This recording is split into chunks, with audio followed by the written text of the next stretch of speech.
Hello friends, welcome back to Ever Study Classes. I hope you all are doing well and आप सबकी preparation upcoming exam के लिए बहुत अच्छे से चल रही है. I know this is a crucial time for all of us, but staying at home we can make sure that we are studying very well. So on this note, we will be starting our today's lecture where we will be discussing one of the most important and the interesting topic of paper 1, which is logical reasoning. As you all know that paper 1 is general paper, wherein this particular paper is common for all the students. And under this, the unit of logical reasoning is very important. Logical reasoning के अंदर आपके पास काफी सारे topics आते हैं. And इस particular unit के अगर आपको क्वेश्चंस को अटेम्प्ट करना है तो सारे ये टॉपिक्स के कॉन्सेप्ट्स की क्लैरिटी होना बहुत ही ज्यादा इंपॉर्टेंट है. If the concept regarding to the topics are clear, then in no way will your answers go wrong. So make sure करो कि logical reasoning के अंदर जितने भी टॉपिक्स हमारे पास है सारे टॉपिक्स के कॉन्सेप्ट की क्लैरिटी आप अच्छे से रखो and make sure that you are practicing as many as questions as you can. Now all the questions that we will be discussing over here will be based on a previous year. Previous year में जितने भी questions पूछे गए हैं उसके basis पे ही यहाँ पर क्वेश्चंस फ्रेम किए गए हैं ताकि आपको अंडरस्टैंड हो कि क्वेश्चंस किस तरीके से फ्रेम होते हैं एंड आपकी कॉन्सेप्ट्स की भी क्लैरिटी यहाँ पर साथ ही साथ होती जाए. So make sure when you read the question you read it along with me. Try to answer your question by yourself. Make a note in your book as well. Now, before moving forward and discussing the MCQs of this interesting topic, I am here presenting before you various courses which is available on our website. Commerce and Management students के लिए हमारे पास free snapshots available है जहां पर आपको unit wise notes freely available किए गए हैं. देन आपके कॉन्सेप्ट्स को अच्छे से क्लैरिफाई करने के लिए we have got a full video course available for you guys जहां पर आप सारे ही कॉन्सेप्ट्स को विद डिटेल्ड एक्सप्लेनेशन यहां पर अंडरस्टैंड कर पाओगे. जो स्टूडेंट्स सिर्फ और सिर्फ प्रैक्टिकल यूनिट्स को यहां पर ऑप्ट करना चाहते हो we have got a separate course for you as well. Then along with understanding the concepts, it's very important to keep in your mind about the previous year questions. Previous year questions बहुत ही ज्यादा important होते हैं because if you understand these questions, you will have an idea कि exam में किस तरीके से questions frame किए गए हैं. So there is a separate course available wherein you have got unit-wise past year papers with detailed explanation of each and every question. Now एक बार अगर आपकी कॉन्सेप्ट की क्लैरिटी हो गई है एंड आपने पास्ट ईयर पेपर्स को भी अंडरस्टैंड कर लिया है, it's very important that you evaluate yourself. And to make this evaluation we have got a separate course wherein you have got lots of questions for practice. Now this test series course is completely based on the format that is framed by NTA. जिस तरीके से आप online one on one sessions करते हो उसी तरीके से यहाँ पर टेस्ट सीरीज फ्रेम किए गए हैं ताकि आपको लाइव एग्जाम का एक्सपीरियंस भी यहाँ पर हो. Now students who want to avail for all the courses can go for the combo pack as well. So all these courses are available for commerce and management students. And for paper 1 we have got a separate mini combo pack. You can opt for this course. The details of all the courses is available on our website www.everstudy.co.in. So now we'll start discussing our questions.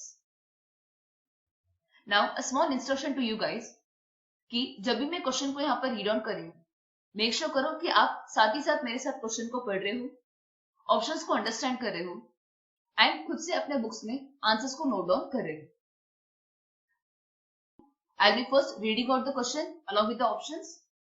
Then we will see कि इस particular question की क्या explanation हो सकती है. Later on we will see what our solution is. So let's start our today's drill by the very first question. The question says, only a few blankets are pillows. This is an example of which preposition?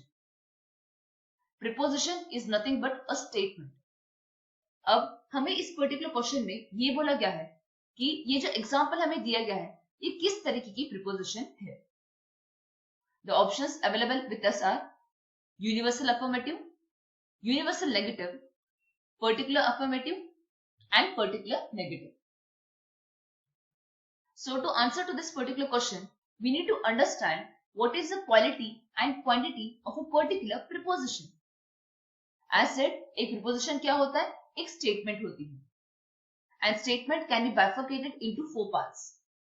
As you can read the statement, all boys are brilliant. We can break down this particular statement in 4 words. As in any statement, we have got a subject and predicate.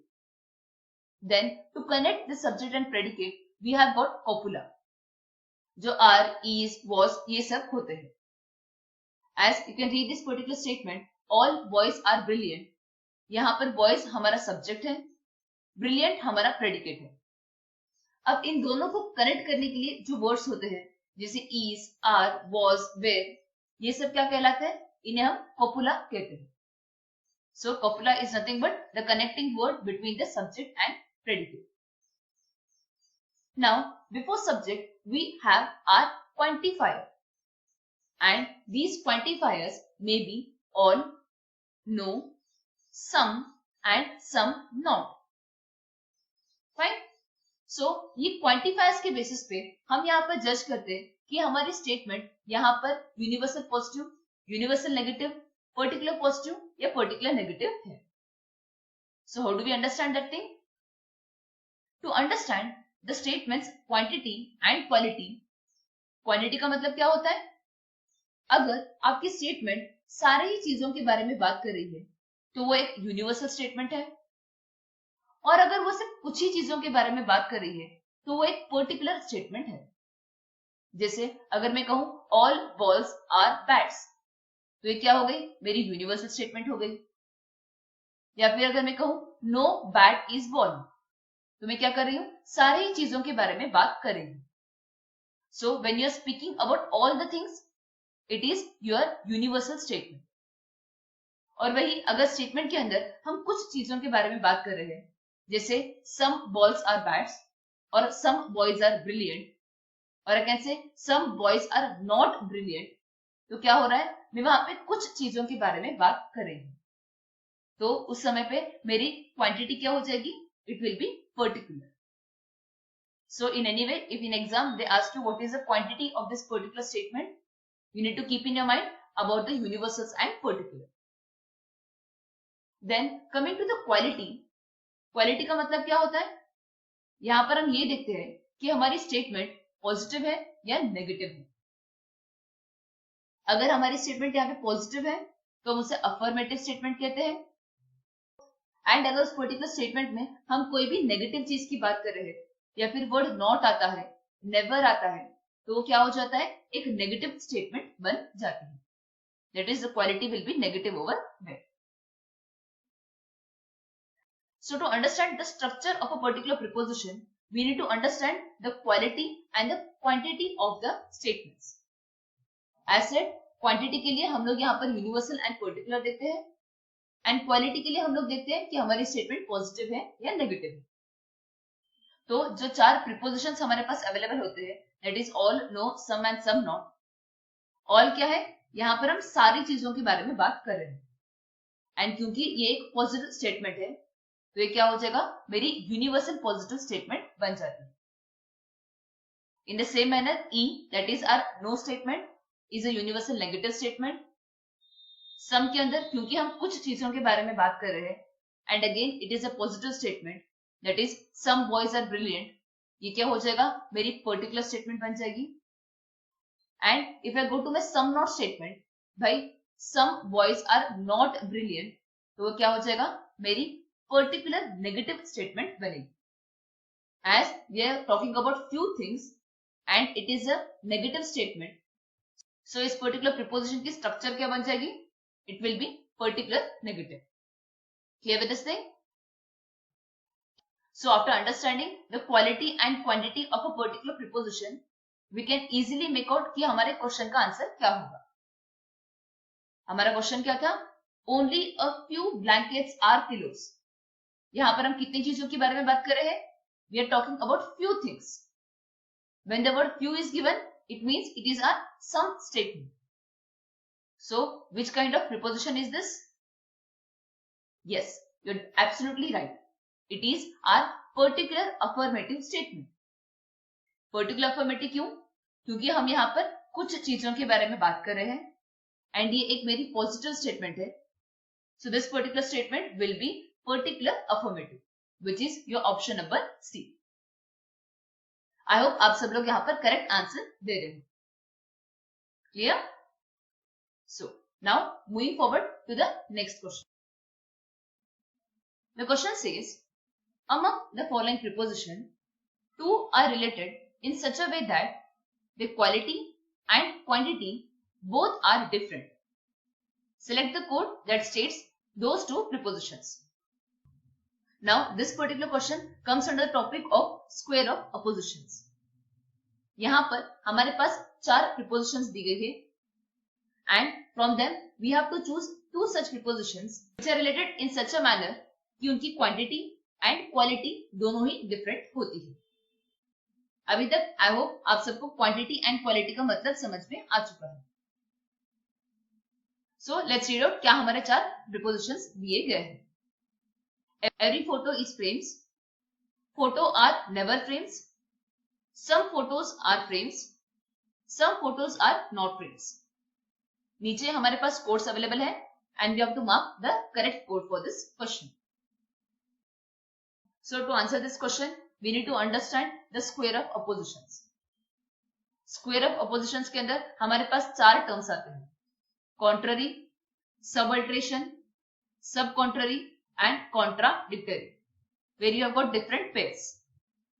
Now, हमारे इस particular question में हमें पूछा गया था कि भाई 2 ऐसी स्टेटमेंट्स बताओ जहां पर उनकी क्वांटिटी एंड क्वालिटी दोनों ही अलग अलग है. दैट इज, अगर क्वांटिटी की बात की जाए तो अगर एक पर्टिकुलर स्टेटमेंट यूनिवर्सल है तो दूसरी क्या होनी चाहिए? पर्टिकुलर होनी चाहिए. और अगर हम क्वालिटी को देखें तो अगर एक स्टेटमेंट पॉजिटिव है तो दूसरा क्या हो जाएगा? नेगेटिव होना चाहिए. And this particular relation exists between our contradictory statements.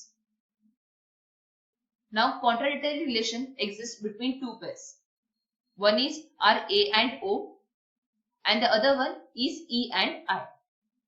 That is, all statement and some not statement, and no statement and some statement.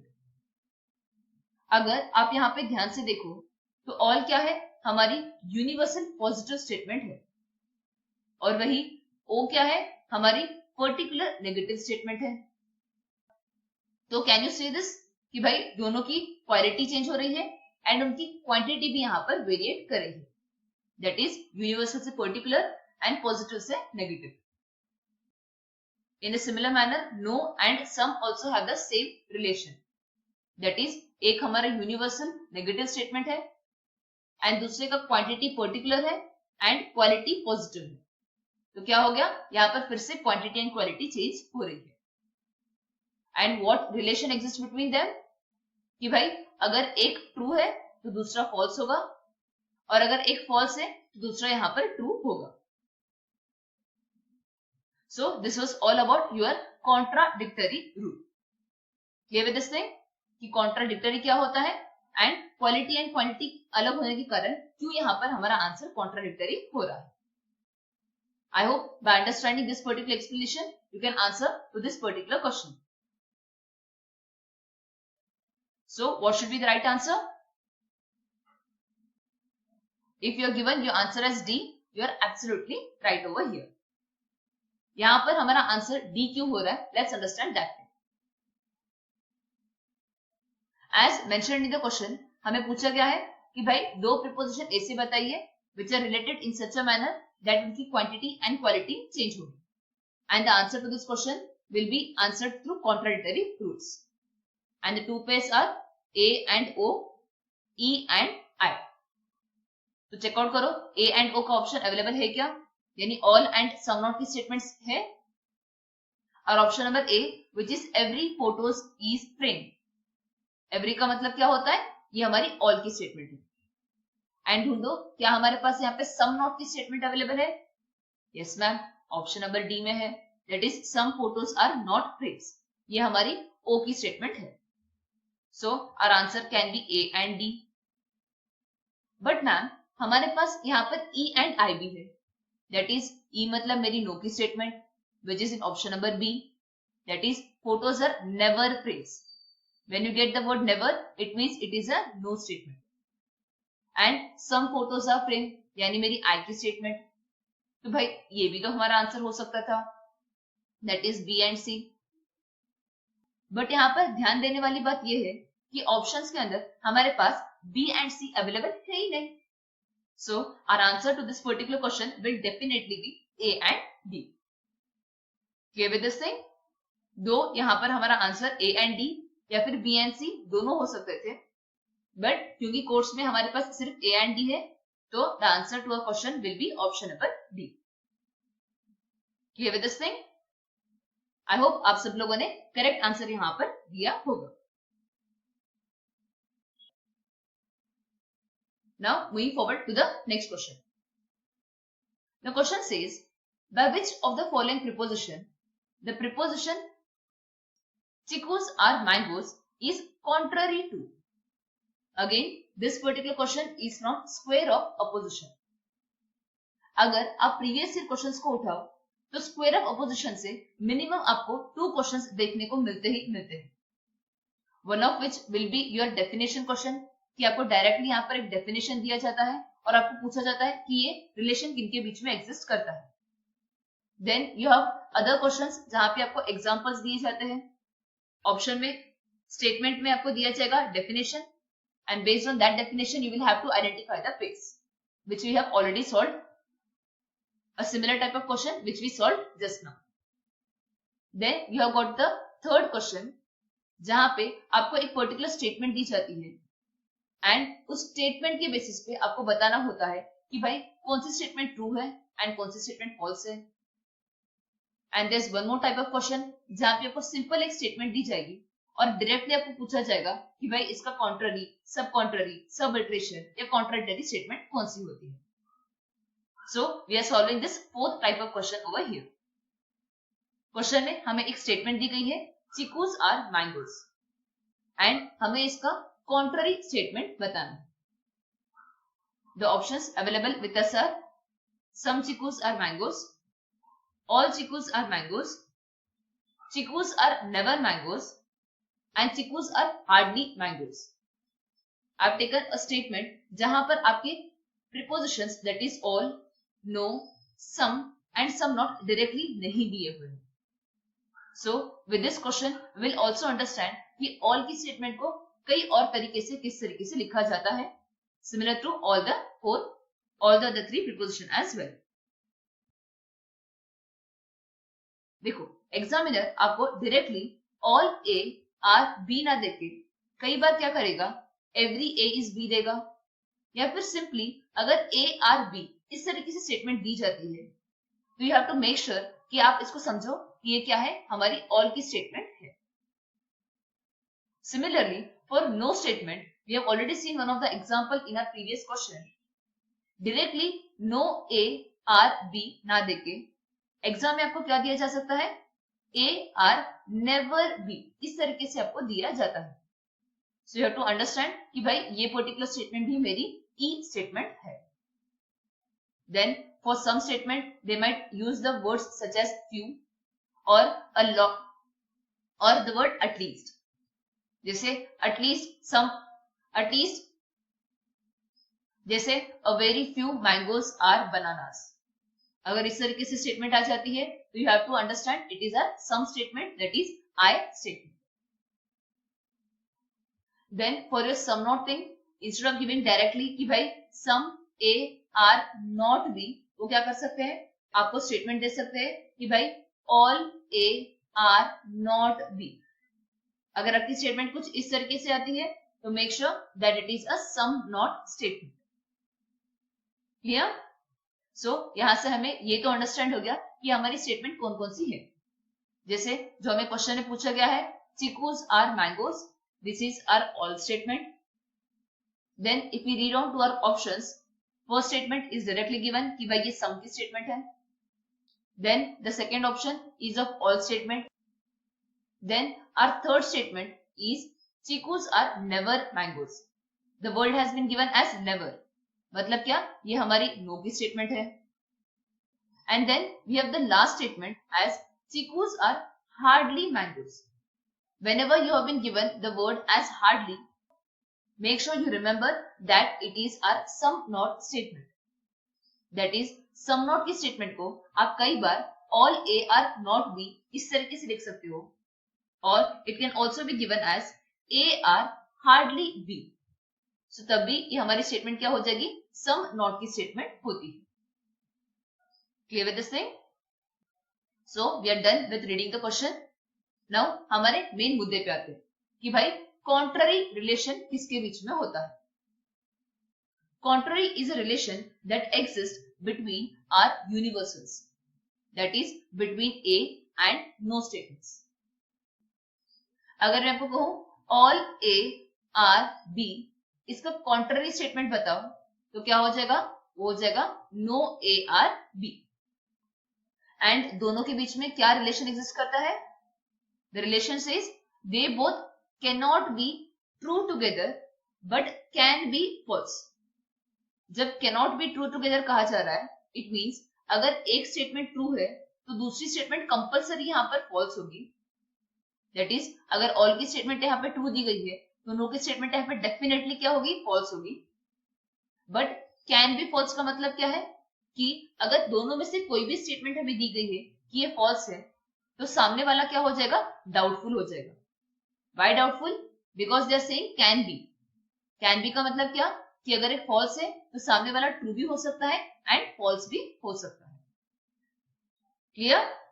So from this particular thing we understood कि भाई relation किसके बीच में exist करता है and क्या actual relation exist करता है. So make sure करो कि भाई एग्जाम में अगर आपको स्टेटमेंट दी जाए which are the two statements which are related in such a manner which that they both can not be true together but can be false, तो आप वहां पर कॉन्ट्ररी को अपने माइंड में रखोगे. दो यहाँ पे इस पर्टिकुलर क्वेश्चन में इतना सब कुछ पूछा नहीं गया है, I am giving you overview कि क्या सारे क्वेश्चंस इस पर्टिकुलर टॉपिक से आ सकते हैं. क्लियर? सो लेट्स सी कि हमारे क्वेश्चन का क्या आंसर है. You all have answered it as option number C. You are absolutely right. हमें क्वेश्चन में क्या दिया गया था, एक all की स्टेटमेंट दी गई थी कि all chicos are mangoes.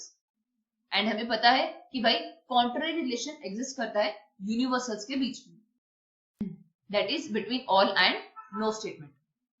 तो अगर हमारी all की स्टेटमेंट है all chicos are mangoes, तो no की स्टेटमेंट हमारा आंसर होगा, that is chicos are never mangoes. Clear with this thing? So to answer these question, आपको ये मेक श्योर करना है कि एक पर्टिकुलर स्टेटमेंट को किस और तरीके से लिखा जा सकता है. जिसे ऑल को सिंपली वो यहाँ पे क्या दिया गया है, चिकूस आर मैंगोज दिया गया है. They are not given the quantifier as all. And similarly no chikoos are mangoes को उन्होंने ट्विस्ट करके किस तरीके से दिया हुआ है, चिकूस आर नेवर मैंगोज की तरह दिया गया है. Clear with this thing? Fine. Now moving on to the next question. The question says the preposition buttons are not shirts is equivalent to which of the following preposition? Equivalent का मतलब क्या कि buttons are not shirts को हम कई और तरीके से किस तरीके से लिख सकते हैं. Now previously we have already discussed कि भाई not मतलब क्या, ये हमारी no की स्टेटमेंट है और इसको कई और तरीके से किस तरीके से लिखा जा सकता है हमें वो यहाँ पे बताना है. लेट्स रीड आउट हमारे पास क्या सारे प्रीपोजिशंस दिए गए हैं. The first preposition is no buttons are shirts. Then we have got no buttons are non shirts. Then we have some buttons are not shirts and the last statement says buttons are never shirts. We have been given the following codes and हमें इसमें से select करना है कि भाई correct code यहाँ पर क्या होगा.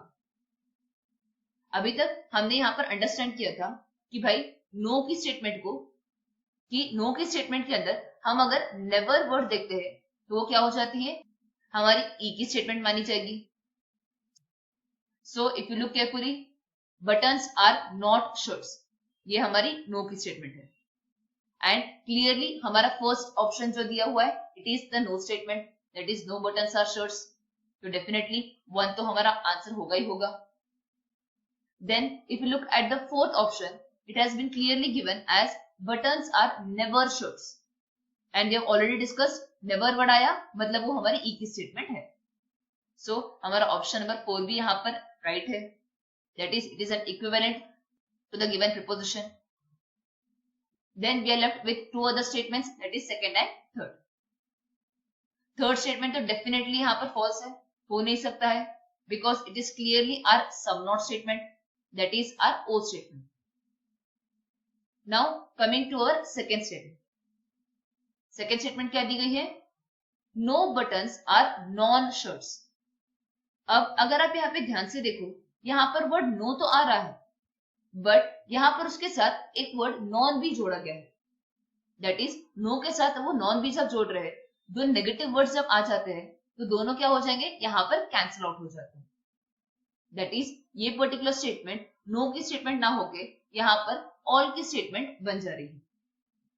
That is no buttons are non shirts, ये हमारी ऑल बटन्स आर शर्ट्स की स्टेटमेंट है. सो अंडरस्टैंड करो कि ऑप्शन में अगर सिर्फ नो वर्ड आ जा रहा है तो आप डायरेक्टली इसको टिक कभी भी नहीं करोगे. Clear with this thing? So what will be the right answer to our question? Yes, it will be option number B, that is 1 and 4. दो आपके पास कोई भी ऐसा ऑप्शन नहीं था जहां पर आपको 1, 2 and 4 दिया हुआ है.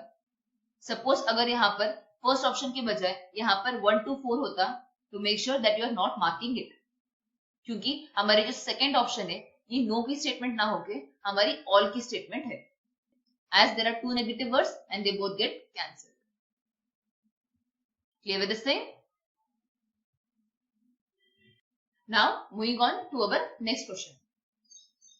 The question says which one of the following is true with respect of the second figure of the categorical syllogisms. यहाँ पे हमें पूछा गया है कि भाई नीचे दिए हुए ऑप्शंस में से कौन सी स्टेटमेंट यहाँ पे राइट है regarding the second figure. So let's read out what are the options given to us.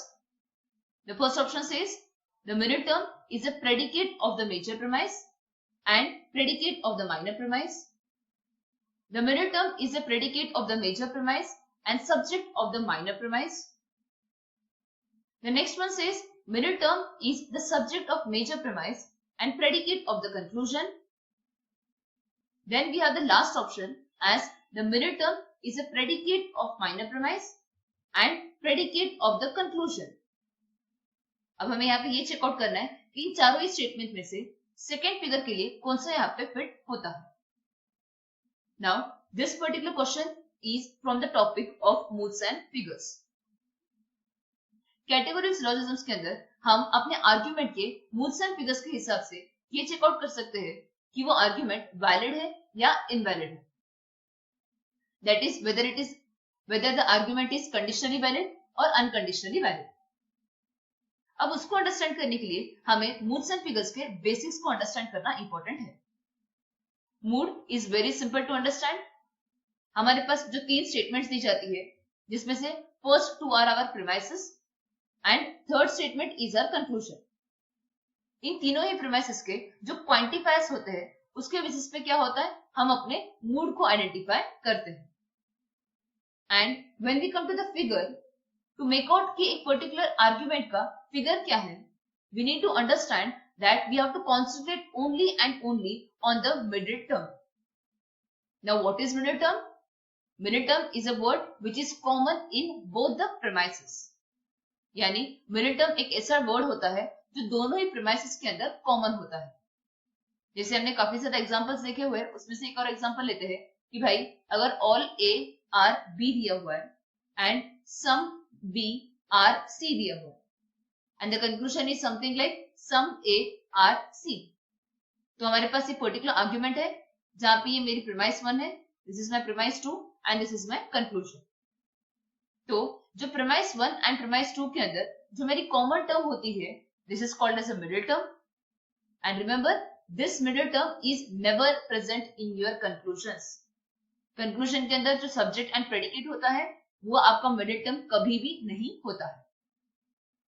Clear with this thing? Now to understand the figure we need to understand कि भाई ये जो मिडिल टर्म है जो सिर्फ और सिर्फ प्रीमाइसेस के अंदर प्रेजेंट होता है, इसकी पोजीशन के हिसाब से इसका फिगर चेंज होता है। दैट इज अगर आपका मिडिल टर्म यहाँ पर फर्स्ट प्रीमाइस के अंदर सब्जेक्ट है एंड सेकेंड प्रीमाइस के अंदर प्रेडिकेट है, तो ये क्या हो जाएगा? फिगर 1 कहलाएगा। वही अगर दोनों ही प्रीमाइसेस के अंदर अगर वो प्रेडिकेट है तो क्या हो जाएगा? वो मेरा सेकेंड प्रीमाइस बनेगा। And if it is subject in both the premises, then it is third figure. And if it is predicate in the first premise and subject in the second premise, then it is your fourth figure. What we understood from this?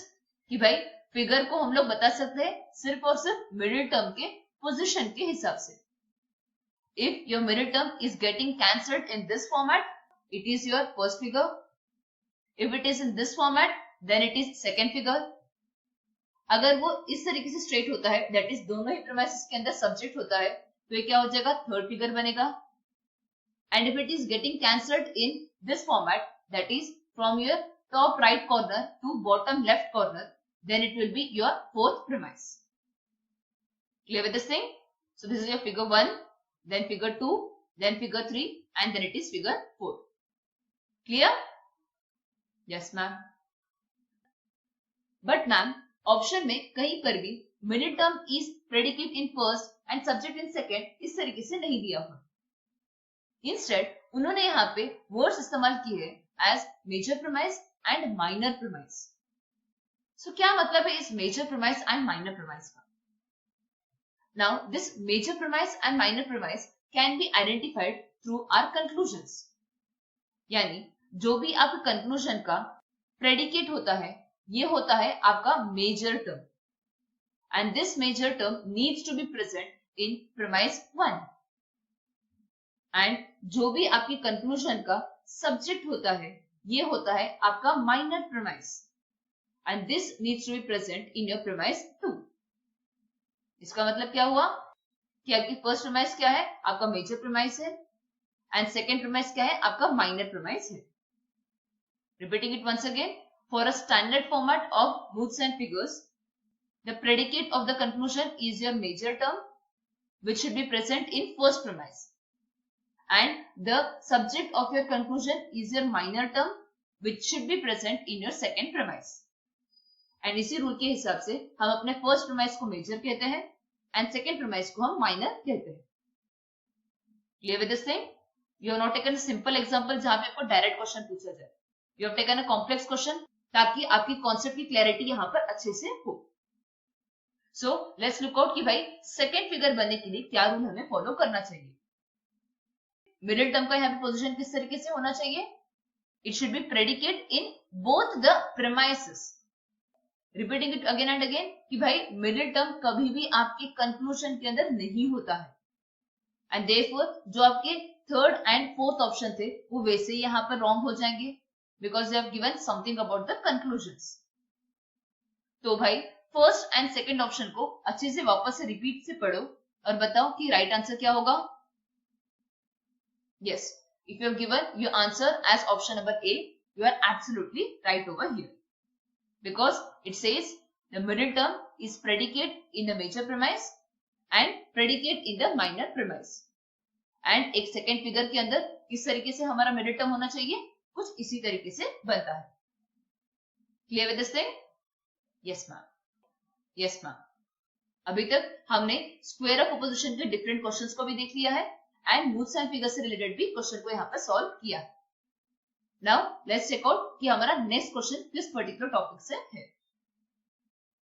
Now moving on to the next question which is from Indian logic. The question says consider the following example provided below. क्या example दी हुई है? This crab apple is like the regular apple. This is an example of which means of knowledge. हमें एक example provide की गई है और इस एग्जांपल के बेसिस में मुझे ये बताना है कि कौन से प्रमाणक को बिलोंग करता है। इज इट उपमाना, अर्थपति, अनुपलब्धि और शब्द? As said earlier, Indian logic के अंदर हमारे पास 6 प्रमाणास है which is considered to be valid. अब इन 6 प्रमाणास में मुझे ये बताना है कि ये एग्जाम्पल किसको रिलेट कर रहा है। Reading the statement again, this crab apple is like the regular apples. Like का मतलब क्या, मैं यहाँ पे कुछ कंपैरिजन कर रही हूँ, and comparison is something that is called as upamana in Indian logic. यानी अगर आप कोई भी दो चीजों को यहाँ पे कंपेयर करके एक नॉलेज को डिराइव कर रहे हो तो वो क्या कहलाता है, उपमाना कहलाता है। We do a simple definition. Upamana refers to the relationship between a word and an object that is referred by a word produced by understanding the knowledge of similarities. जहां पर भी आप कंपैरिजन के बेसिस पे अपने friend को understand करवा रहे हो कि भाई ये पर्टिकुलर चीज इस तरीके से होती है, it is said to be upamana. Going to example, example में क्या था, this crab apple is like a regular apple. आपको रेगुलर एप्पल्स कैसे होते हैं वो आपको पता है। आप अपने फ्रेंड को बता रहे हो कि भाई अगर तू जंगल में जाएगा और अगर वहां पे आपको क्रैब एप्पल्स मिलते हैं तो लेके आना, but that particular person is unaware कि भाई क्रैब एप्पल्स होते क्या है। So what you will tell him कि भाई क्रैब एप्पल्स रेगुलर एप्पल्स की तरह ही होते हैं, बस वो साइज में थोड़े छोटे होते हैं। What you are saying, you are showing him the comparison कि इसी तरीके से होता है, so you can just go and find them out. So remember the word upamana is something which is related to comparison. Clear? So I hope now everyone is done with the answer. हमारा answer क्या होगा यहाँ पर, option number A, that is upamana यहाँ पर होगा। Clear?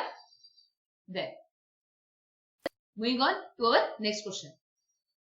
The question says, which of the following statements are true? हमारे पास यहाँ पर 4 स्टेटमेंट्स दी गई है regarding to inductive and deductive reasoning, और हमें ये बताना है कि कौन सी स्टेटमेंट्स यहाँ पर सही है और कौन सी गलत है। Our first statement is inductive reasoning is bottom up approach. Second statement is deductive reasoning is top down approach. Third statement is inductive reasoning proceeds from specific to general. Fourth statement says deductive reasoning proceeds from specific to general. हमें यहाँ पे code दिया हुआ है और code में से हमें ये बताना है कि कौन सा ऑप्शन यहाँ पर सही है। Now to understand this we need to understand what deductive and inductive reasoning means. Deductive argument एक ऐसी आर्गुमेंट है जो थ्योरी से स्टार्ट होती है और एक कंफर्मेशन पे एंड होती है। दैट इज यहाँ पर हमारे पास एक रेडीमेड थ्योरी अवेलेबल होती है, उसके बेसिस में मैं कुछ हाइपोथेसिस बनाती हूँ, ऑब्जर्वेशंस करती हूँ एंड एक कंफर्मेशन पे आती हूँ।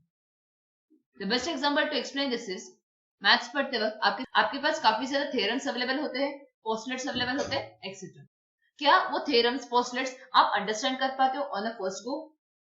नहीं मैम, हमें उस थ्योरम को अंडरस्टैंड करना पड़ता है। वो थ्योरम क्या कह रहा है उसको अंडरस्टैंड करने के लिए हम काफी ज्यादा एग्जांपल्स को सॉल्व करते हैं, और एग्जांपल को सॉल्व करने के बाद धीरे धीरे हमें क्या होता है, वो थ्योरम हमें समझ में आता है। So this itself is your deductive argument, जहां पर आपके पास एक बनी बनाई हुई स्टेटमेंट दी होती है, उस स्टेटमेंट को आपको अंडरस्टैंड करना पड़ता है, एग्जाम्पल्स के थ्रू, ऑब्जर्वेशंस के थ्रू आपको उसको सॉल्व करना होता है, एंड फाइनली आप एक कंक्लूजन पर आते हो। तो यहाँ पे क्या हो रहा है, आप एक जनरल रूल से क्या हो रहे हो, कुछ स्पेसिफिक केसेस पे आ रहे हो। दैट इज पाइथागोरस थ्योरम एक जनरल स्टेटमेंट है, उसके थ्रू आप क्या कर रहे हो, काफी ज्यादा एग्जाम्पल्स को सॉल्व कर रहे हो और ये बोल रहे हो कि हाँ भाई ये पर्टिकुलर एग्जाम्पल पाइथागोरस थ्योरम को फॉलो कर रहा है और ये पर्टिकुलर स्टेटमेंट फॉलो नहीं कर रहा है। यानी एक जनरल स्टेटमेंट से या फिर एक जनरल रूल से आप स्पेसिफिक केसेस को यहाँ पर सॉल्व कर रहे हो। So this is your deductive argument or you can say deductive reasoning. But now when we come to inductive reasoning, यहाँ पर क्या होता है, आप पहले ऑब्जर्वेशंस करते हो, पैटर्न्स बनाते हो, टेंटेटिव हाइपोथेसिस बनाते हो एंड फाइनली एक थ्योरम को लेके आते हो। Now to make this understand you can keep in your mind the scientist. कितने सारे साइंटिस्ट हैं जिन्होंने इतनी अच्छी अच्छी इन्वेंशंस वर्ल्ड को दी हुई है। Like for example bulb was invented by Thomas Alva Edison. क्या एडिसन सर ने यहाँ पर बल्ब फर्स्ट गो में इन्वेंट किया था? नहीं मैम, उन्होंने काफी ज्यादा ट्रायल्स एंड एरर किए थे एंड उसके बाद जाके बल्ब इन्वेंट हुआ था। तो यहाँ पे एडिसन सर ने क्या किया था, उन्होंने बहुत ज्यादा ऑब्जर्वेशंस किए थे कि वो बल्ब बनाने के लिए मुझे क्या सारी चीजें चाहिए होगी। उन्होंने पैटर्न्स बनाए अलग अलग इंस्ट्रूमेंट्स के थ्रू वो ट्राई करते थे और बल्ब को इन्वेंट करने की कोशिश कर रहे थे। एक टेंटेटिव हाइपोथेसिस बनाया कि हाँ ये करने से इस तरीके से होगा, अगर मैं कुछ और ट्राई करूंगा तो मे बी ये चीज हो सकती है। एंड फाइनली उन्होंने क्या किया, यहाँ पर बल्ब को इन्वेंट किया। तो उन्होंने क्या किया था, काफी सारे स्पेसिफिक केसेस पे गए थे, काफी सारे अलग अलग ट्रायल एंड एरर्स किए थे, and finally he had invented the bulb. That is a general rule that we have at present. So, inductive reasoning is something which starts from observation and ends to theory. That is, over here we start from specific cases and we end to a theory or a general conclusion. So, इस हिसाब से जो हमारा deductive argument है वो यहाँ पर theory से स्टार्ट होके यहाँ पर कंफर्मेशन पे एंड होता है। That is we are going from top to bottom. But वही जो मेरी इंडक्टिव रीजनिंग होती है वो छोटी चीजों से स्टार्ट होती है, that is from observations, and from there we move on to a bigger conclusion or a general theory. Do you have this thing? So I hope यहाँ पर ये सारी चीजें अंडरस्टैंड करने के बाद आप यहाँ पे क्लियरली बता पाओगे कि आपका आंसर यहाँ पर क्या होना चाहिए। क्या आपका bottom up approach inductive reasoning है? Yes ma'am. क्या आपका टॉप डाउन अप्रोच यहाँ पर डिडक्टिव रीजनिंग है? Definitely yes ma'am. हम यहाँ पे थ्योरी से कंफर्मेशन पे आ रहे हैं, it is also right. Then inductive reasoning proceeds from general to specific. क्या ये चीज सही है? बिल्कुल नहीं मैम। इंडक्टिव रीजनिंग के अंदर हम पहले ऑब्जर्वेशंस करते हैं एंड उसके बेसिस पे क्या होता है, हम एक जनरल कंक्लूजन लेके आते हैं। That is we move from specific to general. So therefore this particular option is wrong. And then is deductive reasoning proceeds from specific to general, ये भी गलत है ma'am, because specific to general is our inductive reasoning. Deductive के अंदर हमारे पास theory होती है and उसके बेसिस पे हम यहाँ पर कंफर्मेशंस लेके आते हैं या फिर स्पेसिफिक केसेस पे जाते हैं। So the answer to our question will definitely be option number A, that is 1 and 2. Clear with this thing? Yes ma'am. Now moving on to our next question. The question says, given below are two premises with 4 conclusions drawn from them. Which of the following is valid conclusion drawn from the premise? यहाँ पर हमारे पास 2 premises दी हुई है and we have got 4 conclusions. Based on this, we have to tell which of the following quote is right. यानी हमें अपने conclusions को यहाँ पर check out करना है whether they are following the premises or not. Now, this particular question is from the topic of syllogisms. Let's read out कि हमारे premise and conclusions क्या है. My first premise is all pens are pencils, and my second premise is no pencils are sharpeners. और conclusions क्या सारे दिए हुए हैं? First we have all pencils are pens. Next we have all sharpeners are pens. Then we have no sharpeners are pencils. And finally fourth conclusion we have no pens are sharpeners. Now हमें सिलोजिज्म्स को solve करते वक्त, specially इस तरह के questions को solve करते वक्त, हर एक कंक्लूजन को अलग से कंसीडर करना है और चेकआउट करना है whether it is following or not. Now, this particular topic can be solved in various ways. You can either opt for Venn diagrams, या फिर आप 150 रूल को भी इस्तेमाल कर सकते हो, और you can even go for the rules of immediate and mediate. Where immediate का मतलब क्या होता है कि अगर आपके कंक्लूजन का जो भी सब्जेक्ट एंड प्रेडिकेट है, अगर वो दोनों यहाँ पर एक ही सिंगल प्रीमाइस के अंदर अवेलेबल होता है तो उसे हम इमीडिएट रूल्स कहते हैं। एंड अगर आपके कंक्लूजन का जो सब्जेक्ट एंड प्रेडिकेट होता है, अगर वो 2 डिफरेंट स्टेटमेंट से आपको मिलता है, then over there you will have to use the mediate rules. Okay ma'am. Now over here I'll be using this third method to explain this particular question. So let's read all the conclusions one by one. My first conclusion is all pencils are pens. Pencils, pens जो मेरे subject and predicate है, दोनों एक ही premise, that is premise number 1 से मुझे मिल रहे हैं। किया क्या है उन्होंने यहाँ पे, subject and predicate को यहाँ पर interchange किया हुआ। So, as said earlier कि जब आपको आपका conclusion एक ही एक premise से मिलता है तो we have to use immediate rules over there. अब क्योंकि यहाँ पर subject and predicate को interchange किया हुआ है तो हम क्या करेंगे, यहाँ पर इमीडिएट के अंदर जो कन्वर्शन के रूट्स होते हैं उसको यहाँ पर चेकआउट करते हैं, जिसके हिसाब से हम ऑल की स्टेटमेंट को सिर्फ और सिर्फ सम की स्टेटमेंट के अंदर लिख सकते हैं। क्या मतलब है मैम इसका? टेल मी, क्या आप ऑल ए आर बी को ऑल बी आर ए इस तरीके से लिख सकते हो? बिल्कुल नहीं मैम, क्योंकि सारे ही ए अगर बी है तो सारे ही बी ए कहना ये कंप्लीटली यहाँ पर गलत होता है। बट इसके बजाय अगर आप ये कहते हो कि भाई some B are A, is this particular statement right? हाँ मैम, कुछ बी ए तो है ही है यहाँ पे, तो ये तो स्टेटमेंट यहाँ पर वैलिड मानी जाएगी। सो यही चीज हम रूल से पढ़ते हैं, जो है हमारा इमीडिएट का कन्वर्शन रूल, कि अगर आपको ऑल की स्टेटमेंट को कन्वर्ट करना है, दैट इज सब्जेक्ट और प्रेडिकेट को अगर आपको इंटरचेंज करना है, तो आप क्या करोगे, उसको यहाँ पर सम के फॉर्मेट में लिख सकते हो।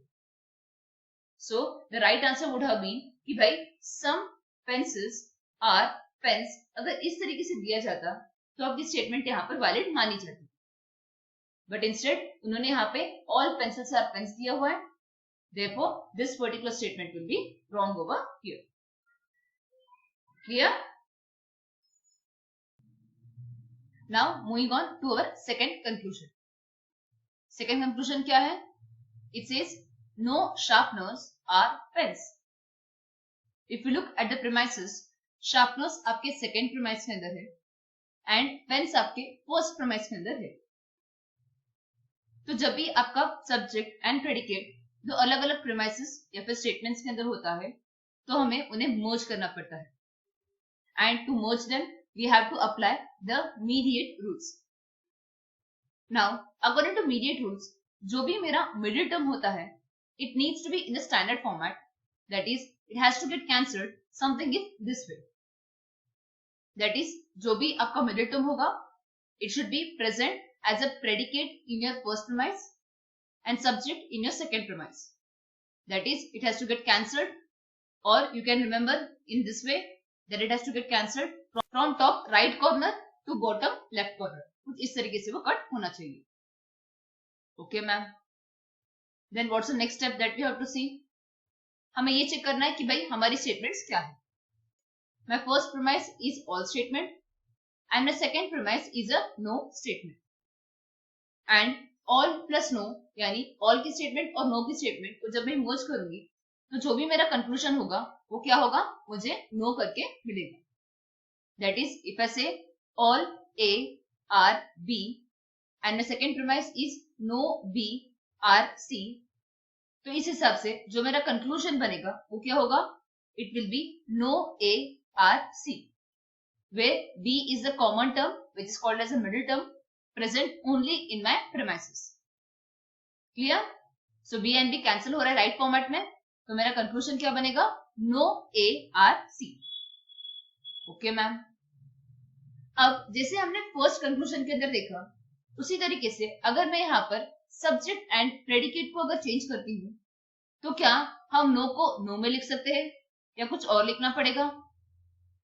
मैम नो को हम लोग नो लिख सकते हैं, बिकॉज चाहे आप बोलो नो ए आर सी या बोलो नो सी आर ए, क्या दोनों के मीनिंग में कोई भी फर्क पड़ रहा है या फिर कोई भी यहाँ पर दिक्कत आएगी?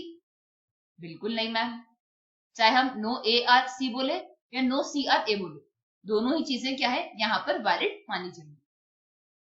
And therefore if I come back to my question, यहाँ पर क्या था, all pens are pencils and no pencils are sharpeners है, जहां पर पेंसिल्स मेरा मिडिल टर्म यहाँ पर कैंसिल हो जा रहा है एंड जो बच रहे वो है pens and sharpeners. Because I am merging my all and no statement, my conclusion should be no which is given over here, पर यहाँ पर सब्जेक्ट एंड प्रेडिकेट को उन्होंने इंटरचेंज किया है, that is instead of writing no pens are sharpeners, उन्होंने लिखा है नो शार्पनर्स आर पेन्स। क्या ये चीज वैलिड होगी? Yes ma'am, of course it will be right, क्योंकि आप लिखो नो पेन्स आर शार्पनर्स या no sharpeners are pens, both will be right over here. ठीक है मैम। Now before going to third conclusion, just jump to your fourth conclusion.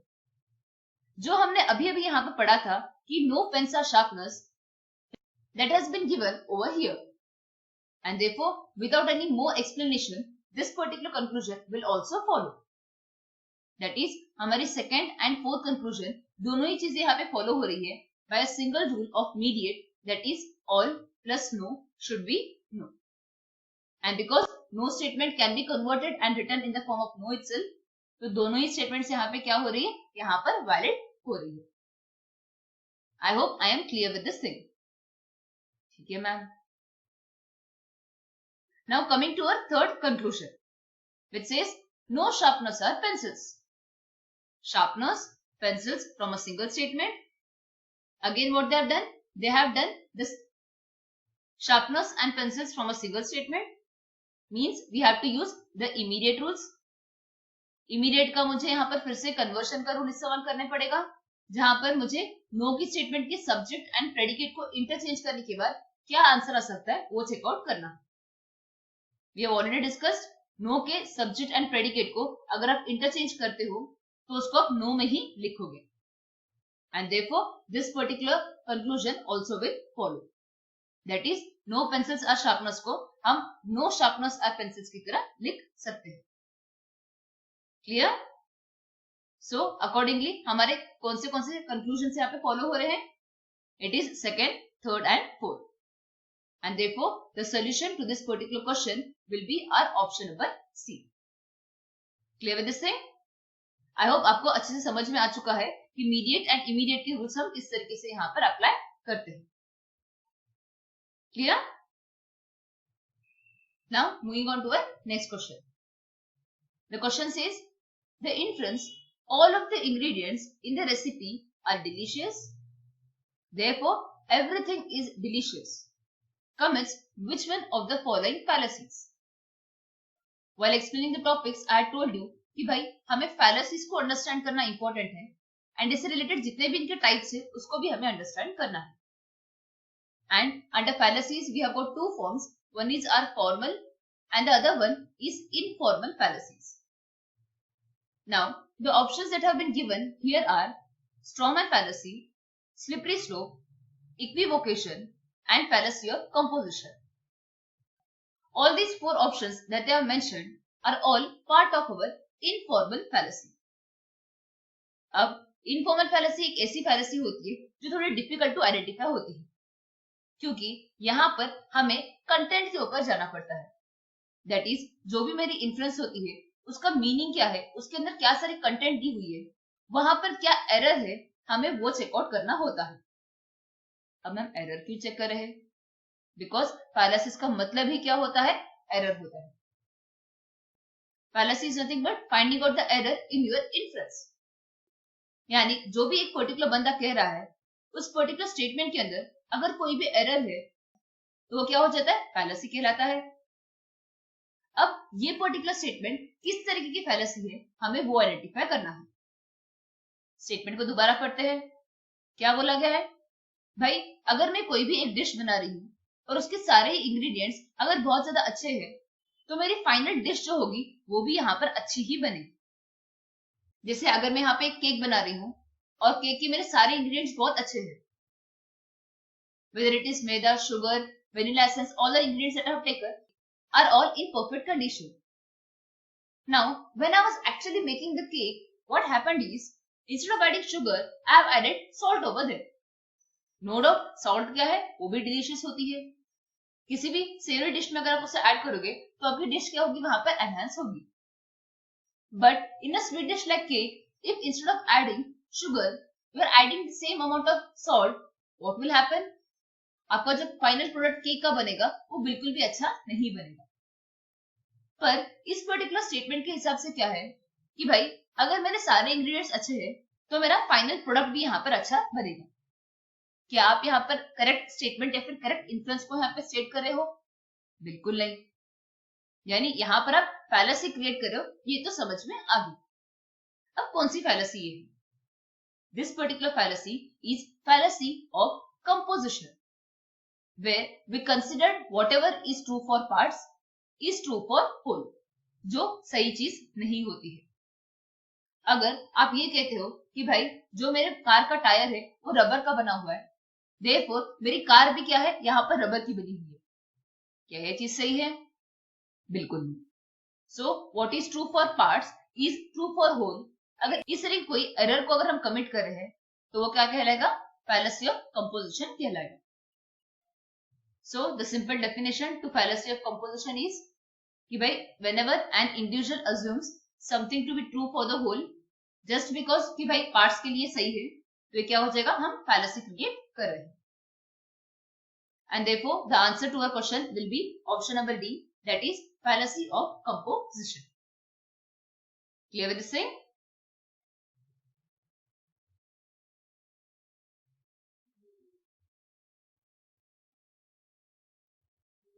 Now moving on to the next question. The question says, which of the following statements are true? You have been given 3 statements over here and you have to find out which of them is right and which of them is not. The first statement that they have given is x and y are similar in that they both are isosceles triangle. This particular argument is an analogical argument. Then we have second statement as the argument which claims that its conclusion is conclusively supported by its premises is inductive argument. And the third statement is the reasoning which would be helpful in seeking new knowledge of the facts about the world is deductive argument. यहाँ पे हमें ये बताना है कि तीनों statements में कौन सी स्टेटमेंट यहाँ पर सही है। Let's check out our first statement. First statement यहाँ पर बिल्कुल सही है। यहाँ पर हमें एक एग्जांपल दिया गया है कि भाई x and y are similar in that they both are isosceles triangle। यहाँ पर हम क्या कर रहे हैं? सिमिलैरिटीज देख रहे हैं कि भाई एक चीज ऐसी है तो दूसरी चीज भी ऐसी होगी। So whenever you are seeing the similarities over here, वो क्या कहलाते हैं? हमारे एनालॉजिकल आर्गुमेंट्स कहलाते हैं। Simple example of analogical argument is कि भाई कौ हमें मिल्क देता है, सिमिलरली शीप से हमें क्या मिलता है? वी गेट वूल। सो यहाँ पे क्या हो रहा है? हम यहाँ पे सिमिलैरिटी चेक आउट कर रहे हैं। तो जब भी आप सिमिलैरिटीज देखोगे उसे आप एनालॉजिकल आर्गुमेंट कहते हैं। Okay ma'am. Then in the next two statements we have been given about inductive and deductive arguments. We have already known कि भाई डिडक्टिव आर्गुमेंट एक ऐसी आर्गुमेंट होती है जहां पे हम जनरल से स्पेसिफिक जाते हैं। यहाँ पर हमारे पास बनी बनाई हुई थ्योरी होती है एंड वहां से हम कुछ कंक्लूजन्स को डिराइव करते हैं। नाउ जब भी आप एक आर्गुमेंट एक थ्योरी के बेसिस पे बनाते हो तो क्या वो चीज 100% ट्रू होती है? यस मैम, क्योंकि थ्योरी क्या है? ऑलरेडी बनी बनाई हुई है, किसी ने ऑलरेडी उसको प्रूव किया हुआ है, तो उससे आप जो भी कंक्लूजन को निकालोगे वो क्या होगा? 100% ट्रू होगा। That is it will be definitely और कंक्लूसिवली और नेसेसिटीली भी ट्रू। रीजन क्या है? मेरे पास ऑलरेडी बनी बनाई हुई थ्योरी है एंड ये थ्योरी क्या है? ऑलरेडी प्रूवन है एंड देयरफॉर ये कभी भी गलत नहीं हो सकती है। So it is 100% true. But वही जो इंडक्टिव रीजनिंग होती है जहां पे हम स्पेसिफिक से जनरल पे जाते हैं, यहाँ पे पहले हम ऑब्जर्वेशंस करते हैं एंड देन हम लोग क्या करते हैं? थ्योरी बनाते हैं। तो जब भी आप ऑब्जर्वेशंस के बेसिस पे कोई भी थ्योरी बनाने जाते हो तो हो सकता है वो यहाँ पर सही निकले या फिर कई बार हो सकता है कि वो यहाँ पे एक फेलियर भी हो। So what happens in inductive reasoning is we cannot say with 100% surety that it will definitely be true. So inductive argument is one of such arguments where the conclusion follow the premise but not definitely. It will be something which we call as probable या फिर probability की वजह से बोल सकते हैं कि हाँ भाई ये 70% probable है कि ये चीज यहाँ पे फॉलो करेगी। एंड जो हमारी डिडक्टिव रीजनिंग होती है वो यहाँ पर क्या कहलाती है? यहाँ पर कंक्लूजन्स अपने प्रीमाइस को डेफिनेटली क्या करेंगे? यहाँ पर फॉलो करेंगे ही करेंगे। नाउ इंडक्टिव रीजनिंग जब हम लोग पढ़ते हैं वहां पर क्या होता है? हम ऑब्जर्वेशन से थ्योरी पर जा रहे हैं एंड डिडक्टिव रीजनिंग क्या होती है? यहाँ पर हम थ्योरी से कंक्लूजन्स पर आ रहे हैं। अब बताओ दोनों ही आर्ग्यूमेंट्स में से कौन सी ऐसी आर्ग्यूमेंट होती है जहां पर आपको न्यू नॉलेज डिराइव होगी? अगर आपके पास थ्योरी है और उसके बेसिस पे आप एग्जांपल्स को सॉल्व कर रहे हो, जैसे आपके पास पाइथागोरस थ्योरम है, उसके बेसिस पे कुछ एग्जांपल्स को सॉल्व करके उसको समझ रहे हो, तो क्या आप यहाँ पे कुछ नई चीज समझ रहे हो? क्या आप कोई न्यू नॉलेज को डिराइव कर रहे हो? नहीं मैम, जो थ्योरी है बस उसको ही हमने अंडरस्टैंड करके क्लियर किया हुआ है। बट इंडक्टिव रीजनिंग एक ऐसी रीजनिंग है जहां पर हमें नई नई चीजों को सीखने का मौका मिलता है। दैट इज, जैसे हमने साइंटिस्ट का एग्जांपल लिया था, उन्होंने क्या किया, काफी ज्यादा यहाँ पर ऑब्जर्वेशंस करते हैं और उससे कोई ना कोई न्यू चीज हमारे पास सामने लेके आते हैं। So whatever new knowledge are we deriving will be from our inductive arguments. So इस हिसाब से हमारा सोल्यूशन क्या बनेगा? मैम, यहाँ पर हमारी सिर्फ और सिर्फ स्टेटमेंट नंबर 1 सही है, क्योंकि जो हमारी स्टेटमेंट नंबर 2 थी, यहाँ पर दिया हुआ है कि argument which claims it conclusively supports its premises is inductive argument, जो यहाँ पर गलत है, बिकॉज इंडक्टिव के अंदर हम वर्ड प्रोबेबल यूज करते हैं। एंड जो हमारी थर्ड स्टेटमेंट थी, that is reasoning which would help in seeking new knowledge of the facts about the world is deductive argument, ये वाली भी गलत है, क्योंकि न्यू नॉलेज हम डिराइव करते हैं through inductive arguments. Clear with this thing? So the answer to this particular question will be option number C, that is only 1, because हमारी first statement which was about analogical argument is absolutely right. Clear? Clear with this thing? So over here we come to the end of our today's lecture. आज के इस particular lecture में हमने different kinds of questions from logical reasoning understand किए हुए। I have tried to touch maximum topics from this particular unit. I hope आप सबके लिए ये particular lecture knowledgeable and informative रहा होगा। होप आप सब लोगों ने मेरे साथ क्वेश्चंस को यहाँ पे सॉल्व किया है एंड अपने आप को यहाँ पर इवेलुएट भी किया है, एंड जितने भी कॉन्सेप्ट्स हमने यहाँ पर डिस्कस किए हुए ये सारे आपको अंडरस्टैंड हो चुके हैं। If this particular lecture was helpful to you all, do like this video, subscribe to our channel, and definitely share this with your friends because sharing is caring. जैसे कि आप सबको पता है that EverStudy has got its own learning app, so you can download this from the link that has been provided in the description. For further more query, you can email us at hello@everstudy.in. आप हमारे साथ Facebook and Telegram पे भी connect हो सकते हो। For further more query, you can WhatsApp us to the given number over here. Do visit www.everstudy.co.in for lots of study material and different courses that are available specially for you guys. With this is me signing off.